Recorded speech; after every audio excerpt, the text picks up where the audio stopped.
Yay! Hey! Hey everyone, it's me again. It's Angela. I'm your host with Twin Souls, and I missed you guys. I know we have been doing different shows back to back to back. We took a little break, but I'm so glad you came back because we have some more hot topics for you. And all of the information that we have been sharing, I have enjoyed it. And I'm just so glad that you've been sharing your questions and you've been dialoguing with me. So we are friends. You're my friend to the end. And we just have some more special topics for you. And I have a special guest. This is my sister, Althea. We just found her, and we didn't know we were sisters. And I looked her up, and I have a sister besides Kenya. But no, this is my good friend Athena. It seems like we've been knowing each other for a long time. When we first met, we were at a networking event at a winery, and we hit it off that night, and we were like nonstop. We were laughing, talking. There was never a quiet or a dull moment. Like we knew each other for years. Sister. That first night, yes. So we have some things that we share in common. So Athena, just tell people, what do you do for a living? Okay, I am a teacher. I switched careers right after the pandemic and went to be a teacher. Oh, what were you doing before that? Before that, I was a scientist. I was doing research in the oil and gas field for different companies. I've never been in the presence of a real scientist. That sounds so important to me. And the pandemic, I think for most people, this put a lot of things in perspective, and they saw wanted to make big changes in their lives, and that was my story. And so I completely changed careers. Wow. So looking back on that, do you feel like, of course you're not going to say anything bad, but how do you really feel about making that change? Do you fit in, this is so me? Yeah, and just very comforted in that decision. Some people, when you're making a big life change, it can be a scary thing, but I never felt fearful during that transition. It felt right every step. So let me ask you this question, because I deal with education too. So I had my own daycare, and then I worked with different daycares, and there were moments I was like, are they going to tie me up? Is somebody going to beat me up? But you feel like you take a beating from them, but it is so fulfilling. It is, and rewarding. You may not always see it then with each child. Each one is different. But even the ones that you do get to see that you made a difference, there's nothing like that experience. Right. Do you agree? Agree, yeah. Okay, and what age group do you teach? I do third grade. Awesome. I think that's a wonderful class to teach. Oh yeah, they're so sweet, but independent, but yes, and respectful, and So I had a really great first year, which is kind of wild considering, it was the time of... You didn't come home with your hair was like... No, but it was a crazy year for so many people with that, going to work with a mask all day. And how was that? That's crazy. That was a lot, but the advantage of it being my first year, not knowing any better, you just did it. You just do what you have to do. Wow. So I do want to get into the questions, because I have some questions. You're a career young lady. You've got your career going. And how many children do you have? 3. And you're married for how long? 13 years. That's a long time. Yes. 4 years of dating, and then we just celebrated our 13 years of marriage in May. Oh wow! We should give awards for that. I feel like for hanging in there and not giving up when we wanted to say I'm leaving. But yes, definitely that is excellent to know that people are committing to marriages, especially during a time there are so many people still getting divorced. So we are ready for you to share some of those nuggets with us. But another question I have for you, you and your spouse, what does your spouse do? He's in the military. Oh, I think I remember you telling me that. So one of my questions I want to ask you, a home where both spouses have careers and children it can be very challenging in managing your household. How do you manage? And with you being a teacher, most of us have that time management skills. And I think we talked about this. We both like to know exactly what's going on. We like order, structure. So you like that? A, B, C, and D. Yeah, like, in case A and B don't work. Yes. Prepared. That is so neat. Yeah. So how does that work at home for the most part? I also have to give credit to like my family. I have a lot of family around, and I don't hesitate to reach out to the people that I need to reach out to and say I need some help today. I need some backup today. No, you're not one of, I'll do it. I can't say I was always that way, but you learned. I learned like you gotta give up a little bit of that control and pridefulness because you're gonna have a mental breakdown. Okay, so you mentioned that word control. I realized that I could be controlling. Like, because I want to do it this way because I feel like I know my way kind of works. When you're that type of person who wants things to flow, I don't think it's a bad thing. It's just we like things to flow. Yeah, and I feel like I have a vision of how this is going to work out, and it's got to go that way. I told you, this is really my sister. Every time we talk, I'm like, I like that. That is definitely me, and I don't like for it to don't surprise me. I don't like too many surprises, but if it does become a surprise, I'm that type of person. Oh, we're gonna fix it. Yes. Don't worry, we're gonna fix it. Good. Okay, so let's move on to the next question. It says, do you guys come together and have date night often, or not enough, and if not, why? Because you got your career, your 3 children need your time, and you got to give them that attention. Your husband wants attention, and it is very important. So tell me, what do you guys do? It's kind of one of those things that isn't consistent. Sometimes we're good about it, and sometimes we're not. I mean, especially the past year, I can't say that we were great about setting that time aside because I was learning a new career, and that took a lot of my time. And then again, the 3 small kids, there's a lot to juggle. And then with him being in the military, he doesn't have he's gone. Yeah, and we don't always know when. There's no structure to that either. So, and then that's my other thing is because there's a lot of my life that isn't structured. I feel like I have to structure everything else. You always got to work on something. Yeah. So, but yeah, I mean, so we're good about it, and sometimes we're not. We're not. Okay, so he's gone for like weeks, months at a time. I know when my husband was a fireman, and even just him being gone for 24 hours a day, he would work 24, off one, work 24. I'm like managing that, but there comes a point I was like, okay, I need a break. I need a break, and the frustration would come. So we had to learn, even though he's like, I've been fighting fires, I'm trying to save people's lives.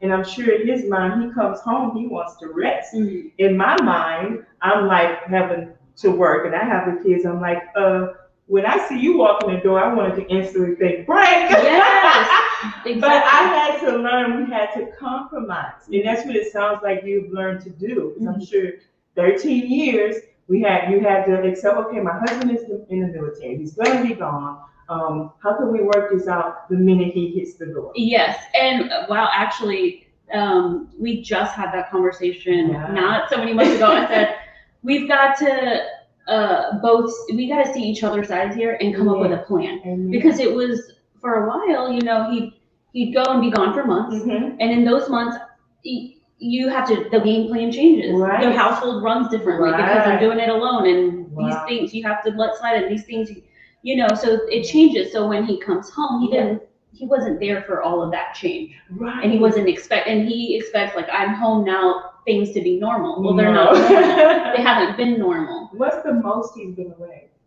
9 months. That's a long time. Because we evolve. I mean, even though just 9 months, you change. Yes. Yeah. Children grow up overnight. So, I never thought about that. So I'm pretty sure that was a tough situation. But it sounds like you guys worked it out for the most part. Yeah, we had to, like you said, you have to compromise. And so we came up with a game plan. Okay, when you get back, we have to have a little bit of that space and time to readjust. Wow. To readjust to each other. Yeah, and the children, I'm assuming. There's people we can't discipline him like he did when he left, or and they have to also get back used to daddy being here. They're used to mama telling us what to do and things like that. So that is amazing that you said that, because we had a viewer who kind of asked that question, and they were like, "How do you manage both spouses having a career? You have children, and both the spouse children are needing your attention." And I told him, I said, the key word that stuck out to me was manage. You're going to have to manage. And what does managing look like for you?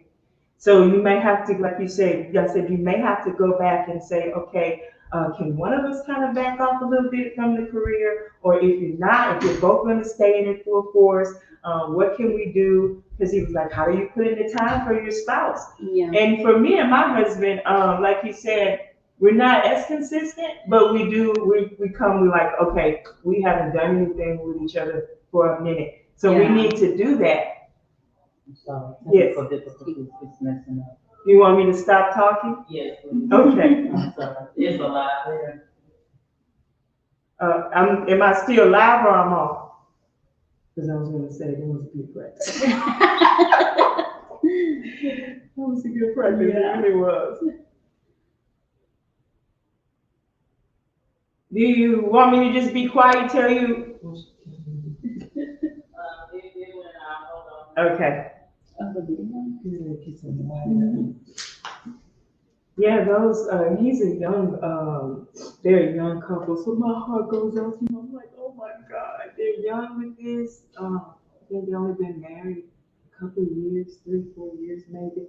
So I was like, oh my God, I want to help you because I know what that feels like. Yeah. So I said, you're going to have to come together and figure it out. And he was like, he also noticed, when he comes home, he's like, how can you come into your home and not bring in that negative energy?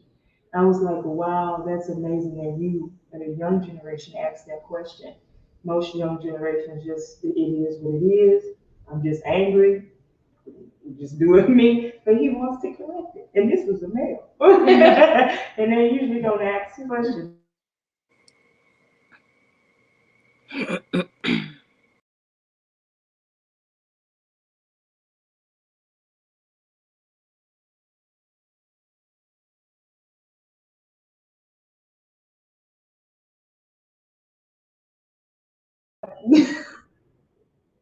Welcome back. Do we start over, Kenya? All right. So I don't know where we left off with you. You know how computers are. It's never perfect. So a little technical difficulties there, but we're going to move right along. I'm enjoying Athena so far. We're having some good conversation. And we just were talking about date night. How does they incorporate that date night, having careers? And she said her husband's sometimes gone for 9 months. And that's a long time to be without your spouse, and then coming back. How do you rekindle that? How do you rekindle that? What did you do? So I have to say, the good thing is I have like a very supportive family and a support system. So and they realize that, especially the older generation, my grandmother's generation, they realize how important that time is too. Mm-hmm. So when you have people that surround you with that kind of wisdom, they're ready to support you in that. Yeah. So she knows when he comes back in town, okay, send the kids over and y'all spend some time together. So I think having a support system is key. So when you guys being with him gone so long, like when is it like you got to start over, like, so hey, what is it like? It gets awkward sometimes. It's a little awkward sometimes, like, and then after a while, does it come? And then it just goes right back. Wow. Yeah, but that first day or two, and we had to like have that conversation and admit that to each other, like, okay, we need that 1 day or two to and who are you again? Get back again. And you're my wife. Yeah. That's too funny. That's excellent. So moving along, the next question is, did you and your husband come from a Christian background? We both were raised in Christian homes, both in non-denominational churches, and that was really the factor for me that when we were dating, I knew I was like, okay, this is the person I'm going to marry because we have that foundation in common. So important. So did you meet him at church or? Actually at work. We both were working in a lab before he joined the military. We were 20. And we were working in a lab together, and that's how we met. Awesome. I love to hear how couples meet. It just amazes me how people cross paths. Yeah. But the Christian background for me, my mother taught us about the Lord and the foundation, and she would read the Bible. I don't remember I wasn't like a pastor's kid like at church every single day of your life, but my mom would take us, so I did get some foundation, and then there were some moments that we didn't go to church. Mm-hmm. But I thank God that my mom set the foundation again, because as I got older, I don't know about you, but I had my years when I was 18, 20, I was going out, hanging out, it was a whole new world. Mm-hmm. But it came back to me. And when I met my husband, I wasn't saved. I think we were together like 7 or 8 years, and I got saved. Mm-hmm. And I was like, I don't know how this is going to take this. I'm a little different, and I had to be willing to accept whatever. And thank God, he came from a Christian background, and he kind of fell off too, but he wanted to get back into church. He wanted to get that relationship with God, and I feel like that's what helped us to get where we are today. That is, yeah, definitely, and I think that's important too while raising kids, because that's what was helpful to me and my husband, is having that foundation, because I think we all are the prodigal son, and at some point in our life, right? We walk away from it, and then we always, but it was that anchor that brought us back in. Thank you, Jesus. And then we grow together in that. That makes it all better, right? Especially when you say about the kids, because representing, and they get to see, not that we're perfect, but they get to see, yes, I need this foundation, and I'm going to need this, when I have my family. Yeah. And so it's going to be stuck in there. And even if they stray away, we know what the Bible says, they're going to come right back. Exactly. Okay, moving right along. Okay, this one says, what were some of the challenges you faced in the beginning of your marriage? I know we all have a lot of them. I could give you a book. And how did you overcome? Oh, wow. I think thinking back, I mean, we were, 20s, and you're still young and immature. And so a lot. There were a lot. Yeah. But I guess one that sticks out is the way that we fought.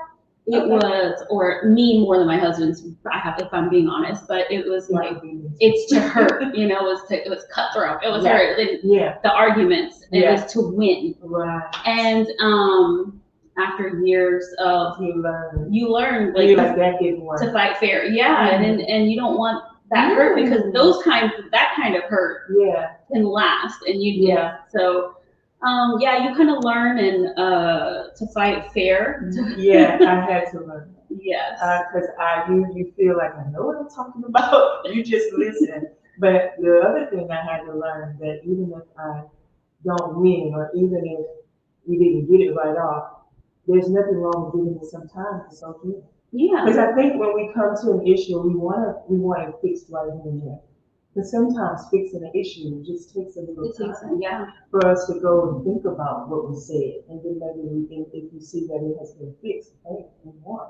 But if it hasn't, hey, we still need to revisit it. Yeah. Because we see that it has not been resolved. So I had to learn, just because we are talking about an issue right now, it's not going to always be fixed right then, right now, today. Very true. You have to accept that and be okay with that too. Like, because I think, we're the same. Like, I want I want it fixed right away. Me too.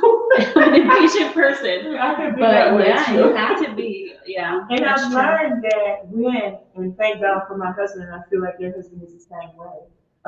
They really want to make it work. And what I've learned, that giving him that time helps him to see, and he'll come back and say, I see what you're talking about all the time. But sometimes it was something that he said, I'm like, yeah, you're right.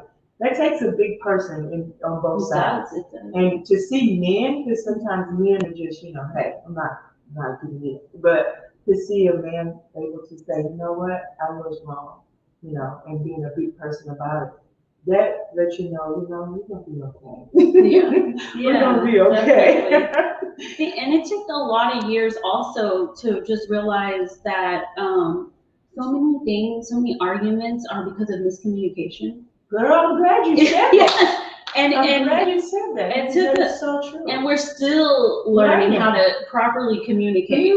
But once you kind of realize that, you kind of say, okay, so we're just not communicating right. Because I was gonna call you and say, hey, I want to add this one into our discussion about communication.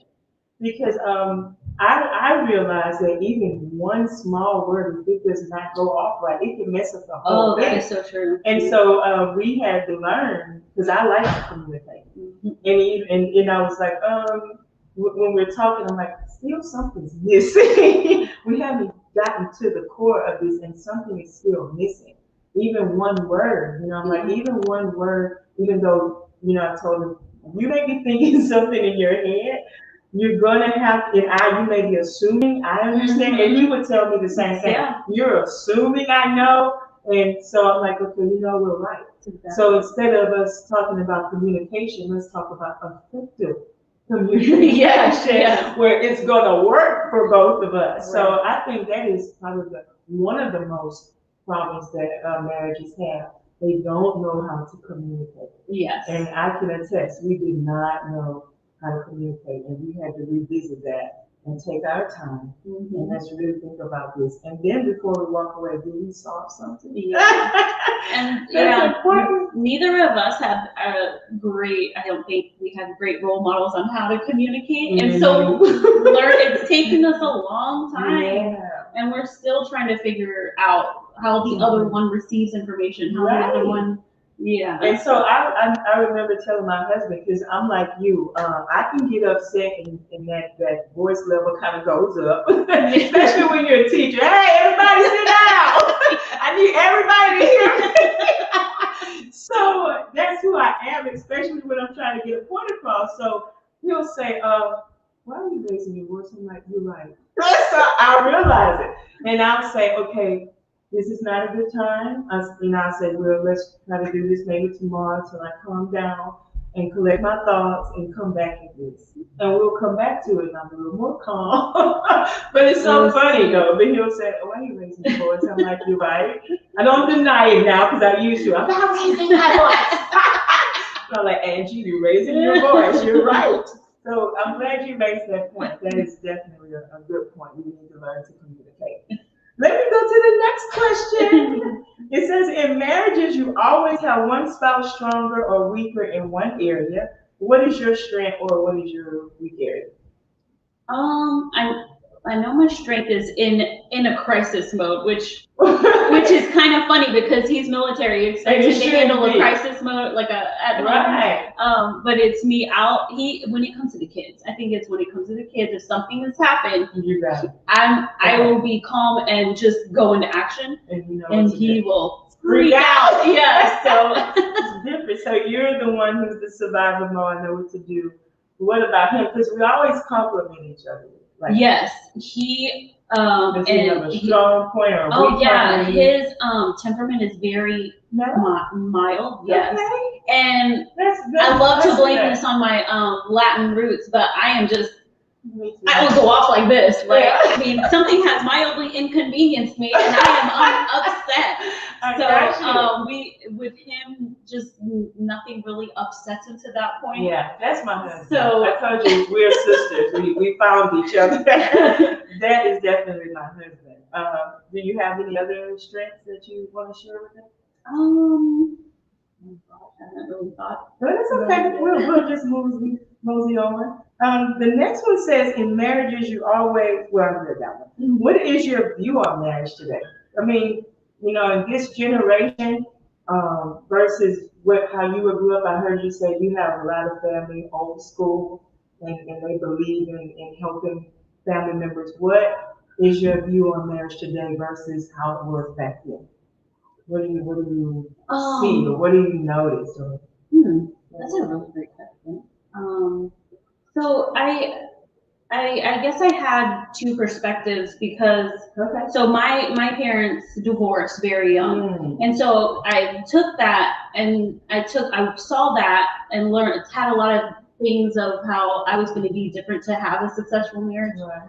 While they both taught me some valuable Right, of things, course, there are always. things that you learn from too. You learn to do better.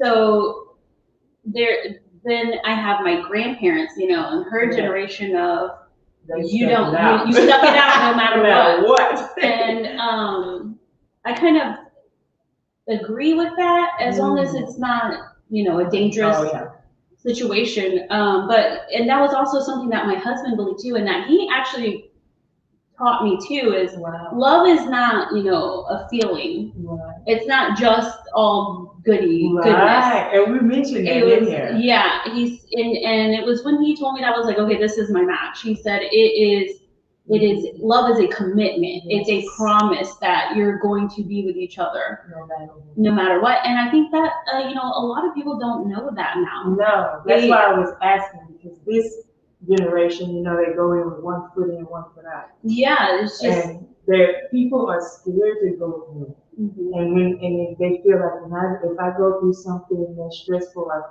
if I'm going through this situation, they want to run from it. When the Bible really teaches us about that, it makes us stronger. Mm-hmm. And two are better than one. Right. So, and I think I mentioned this in here, if you see me, and I'm not just myself, or I'm struggling in that area, you are my strength right now. Mm-hmm. To encourage me and to, hey, I see something's going on with you. We're survivors. We got to figure out how to fix this. Let's fix it, or vice versa. Not leave you. And I'm not saying. I mean, everybody is different. You have to seek God, of course.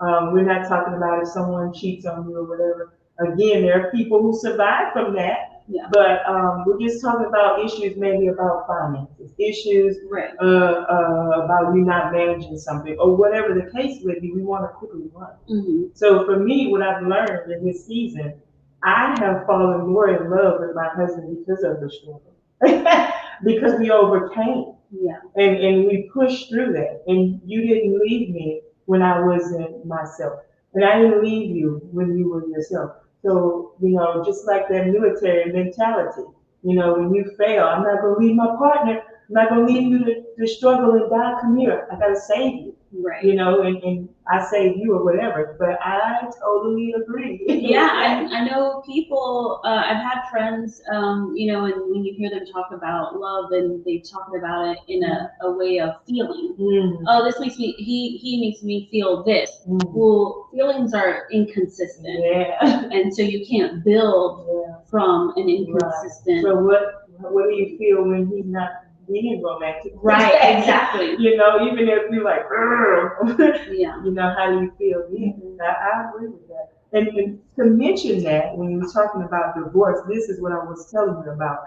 I found this on the internet, and it said, when COVID-19 hit America in March, early signs suggested that the pandemic may have expedited divorces because of lockdown-related stress. Mm-hmm. Then it said, however, new survey data finds that the pandemic has actually brought some couples closer to each other. According to data from the American Family Survey, a majority of married Americans, 58%, say that the pandemic has made them appreciate their spouse more, and half agree that their commitment to marriage has deepened. And we know COVID, we suffered some loss, some people suffered loss. But can you see how COVID had a good side to it? Yeah. And I even felt. Can you agree with that? I do agree, yeah. Was your husband home during that time? For a little while. Week one I was like, oh, please come back. Everybody has that feeling. But yeah, he was, military wasn't out at very long, so it was only a little bit. Okay. But yeah, I and sometimes I even felt guilty about it. But from the pandemic, I experienced more good than negative. Yeah. Just because you're there with your family, it's a real quick realization of the important things. Yeah. So we learn to appreciate, yes, especially during this time where people were losing so many friends, family, and it was like, from this survey, people were like, hey, I don't want to lose you yeah, like that. So I don't want to lose you to death, and the thing that we were fighting over don't seem so important right now. right, Because people were dying every second, every minute. So it made them rethink. So it helped them to realize we can do this. we can really fix this problem. And some of them were thinking about divorce, but it changed their mind. And we have no choice but to stay here with each other right now. Yeah. The law office is not open. The court office is not open. So you looking pretty good, Anthony, now. But that was funny, but serious. On a serious note, I think people were like, we're going to be okay. We can survive. If we were able to survive during the pandemic, surely after this, we can survive. And so the marriages were saved. Right. That is awesome to me. That is so awesome to me. Well, let me see what's my next question. It says, do you think in this day, I think we kind of answered this, but it says, do you think in this day and age that people are taking marriages seriously? And I wonder if the next generation is starting to do another turn of their view of marriage because of you think COVID, maybe? Yeah, or just the way that we, like I just said, our generation or my generation is kind of view love as instant gratification, constant gratification, constant feeling good, and that's not realistic. Not true. And we're seeing how that doesn't last. No. And so maybe I think people are realizing that. I think every generation learns something. Yeah. And it mentioned here too that marriages, I think over a period of the last 10 or 15 years, they notice people are not so quick to get married now. So the numbers have dropped. And I believe for a few reasons, people see or have witnessed someone close to them going through a divorce, maybe a child. And they're like, I don't want to jump into something that it could cause me heartache like this, and I'm losing out. So I think people are being more careful and monitoring. Let me not be so quick to jump in this because this is serious. This is emotional. This is a heartfelt thing. This is serious. Yeah. And I think that people who have been divorced are more careful in jumping into a marriage as well. So I think that's why it's kind of low. It's just my opinion. Yeah. I mean, I think it can be. If I would, maybe because I got married in my 20s, and maybe I jumped into it with a little bit of naivete. I did. And I think people are not so naive anymore, and how much work it takes. How much work and commitment and marriage makes you vulnerable in some ways, and and you have to be a lot less selfish. In my day, and I was young too. When I was young when I met my husband, I met him at 17, but we didn't get married until I was like 24, something like that, 25. And I remember I was like, planning a wedding. I want this color. I want to do this. And I thought to myself, hey, we've been dating. We've had a couple of kids before marriage. This should be easy. But we both were talking about this, and I asked him, I said, well, how did you feel? I said, did you feel like things were the same after we signed the paper and stood in front of the pastor, or was it like, what just happened? He was like, I was like, what just happened? It's funny how a paper will change your perspective versus before you signed the paper. It's more of a serious commitment now. And he said what your husband said, we're going to get married, we're in it for the long haul. Yeah. So I appreciate that because that was whatever we need to overcome this, we're going to overcome. Yeah. We're going to We have no choice, we're doing it. So I don't want people to come in and marriage in this day and age and think that it's all about the best wedding. You can have your beautiful wedding. But I just want us who have been in it for a minute to let them know what's going to happen after the wedding. Yeah. What's going to happen when the newlywed feel kind of goes away and a situation occurs that you were not expecting? How are you going to handle those things and still say, you know what, we're going to stick it out? Because that's not always easy either. Sometimes I wanted to pack my bag and leave. But you're in your emotions. You're not thinking clearly. And so you have to You have to find somebody who is a good role model, who's had some years in the marriage, who can give you the good, the bad, and the ugly, so that you don't set yourself up and then one day something happens and you're like, I don't want to do this anymore. And so this ring means eternity. And so you want to go in with that. You want to go in knowing that every day it's not going to be Hallmark. That's why I don't watch Hallmark. Hallmark will set you up and you're like, it is really not like that. So I'm going to give it to you, the real side. I mean, Hallmark is beautiful, but, there's another side to marriage. And we're not trying to scare you off. We can make it, but you got to learn how to overcome. You got to learn how to be a team and fix it out. And when I fall and I'm the ugly monster today, or I'm like, what are you going to do? Don't run from me. Come back. I still love you. So I think we have 5 more minutes, and I'm just kind of going to go down. I think there was one other question I wanted to ask you, and I'm going to kind of wrap it up. Marriage is ministry. And I had to learn that our relationship is a reflection of God. So we have the ability, number one, to minister to each other in our marriage. Can you give examples of where you guys ministered to each other and helped each other change for the better? Did you see something and you were able to go and work that out for him, or help him to be aware of something?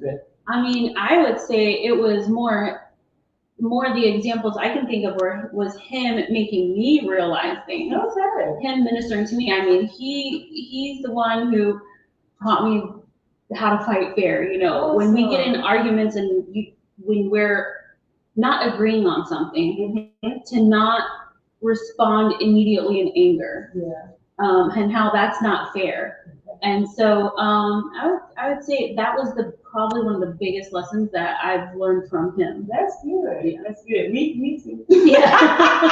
Because I came from a background where my mom and dad argued. I love my parents because I learned a lot of good things from them. Like you said, we try to learn what to do, what not to do, and they were good parents to us. But they went in and they yelled, slammed the door, blah blah blah. So yeah.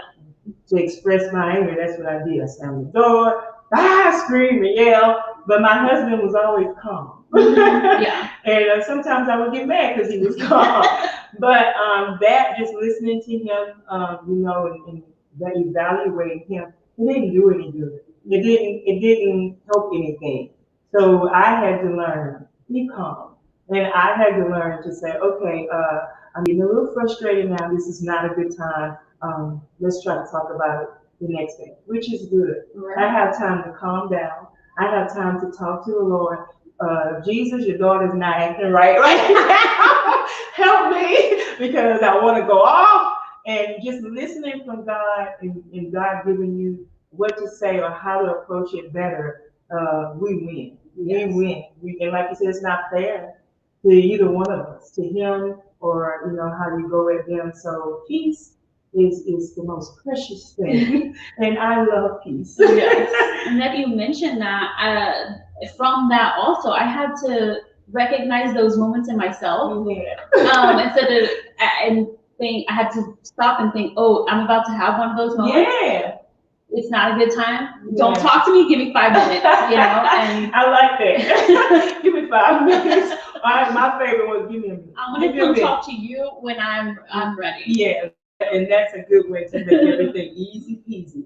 I said one more question, but one more question, and then we're gonna wrap it up. I wanted to know from you, what is a good resource or tool that we can say all marriages need to help keep a healthy marriage, that we can give to viewers? What is a resource or a tool that you use, or you can give to them? Oh gosh. I know one that you said was awesome. We have your grandmother's. Oh, right, yes. Yes, your grandmother, I'm sure, was a good resource. Yeah, and oh my gosh, so much wisdom from the older generations, and just take it and absorb it. Yeah, so many lessons to learn, and just listen to those stories and ask those questions. Amen. Yeah, You'll that's get great. some Yeah. good things, and I don't think we do a lot of that anymore. I don't think I so. don't Yeah. think we go and talk to the elderly people. It's like we kind of getting away from that. But I love to talk to the elderly, elderly, and to hear how they made it over. I mean, they went through a lot more probably than what we go through today. Yeah, you're Just right. think it And out. I mean, just anybody talking. Yes. I think we live in a society where, social media is so prevalent and we kind of get distracted and think things have to be perfect, that we're not having real conversations with real people. Right. We And need real to go people back and can talk be- to real people. Real people can be Yeah. good resources. Amen. So that is an excellent resource. And of course, I always like to say, find someone that you can relate to, that's mature, seasoned in marriage. That I always like to go to someone who's spiritual. And that's not always the case. There are a lot of, well, that is the case. We want spiritual. There's still a lot of good people in the world, but we always want the foundation of God's word in there no matter what. And God's word is definitely a number one resource. Prayer is a number one resource. Just having that foundation, go back to somewhere where you can be consistent, taking marital classes at your church. If you're not connected with a church, I advise you to start there, find a church where you can be fed the word that can teach you. Me and my husband learned a lot in our church when I lived in Louisiana.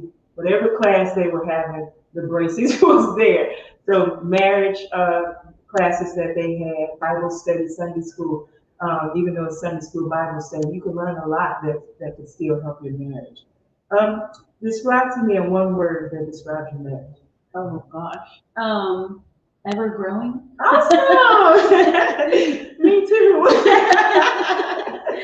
So I have enjoyed my sister, Athena, when we're out hanging out together, it's Gosh. we laugh so much, I cried, my stomach hurts.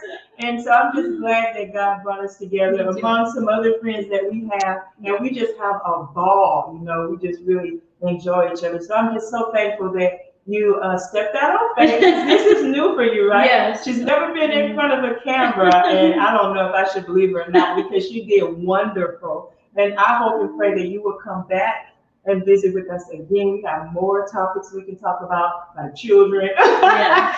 We can talk about that. But I also wanted to show you this. This is from a good friend of mine. We went to school together, and her name is Khadijah, and her maiden name was Khadijah Eli, but she married. But I remember her. She was always so sweet. She was beautiful, and she would take up for me because people would bully me.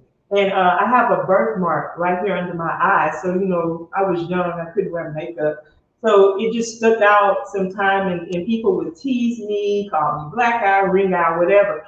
But even though she was so pretty, long hair, always clean cut, she would always take up for me and, like, leave her alone. Don't do that to her. But I saw her on social media. We connected, and I noticed that she does these beautiful beads, and I like beads like this because I have wide hands, and it's hard for me to put a regular bracelet on my hand. So these stretchy beads are cute. You can slip it on. And so I got this from her, and she customizes it, and she put my initials on it. It looks like little cute diamonds in it. But I just wanted to give a shout out to her and thank her for doing that. And I think if you go on her page or her website or Facebook, Monique's Angels, you'll be able to get some of her beads too. Really sleek and fun beads and bracelets. I love it. So thank you, Khadijah. Then I wanted to also acknowledge my friend's book. I did this a few months ago, talked about her book, but I noticed she put it again on social media. So I was like, hey, I'm going to promote again for her as well.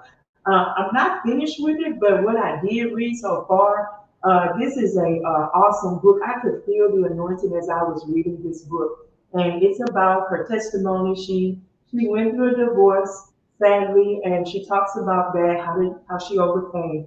And during that time, like the sickness, she said, just comes out from nowhere, and it's almost like they're giving up on her, like she wasn't going to survive, but she made it through.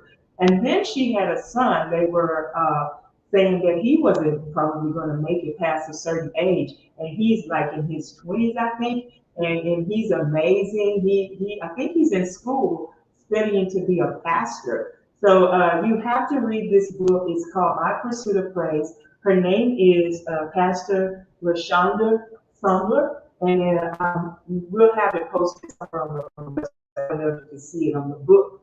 And if you go and type her name in, Pastor LaShonda Sumler, on Facebook, you will see her page and you will have information to purchase her book. So please, let's support each other.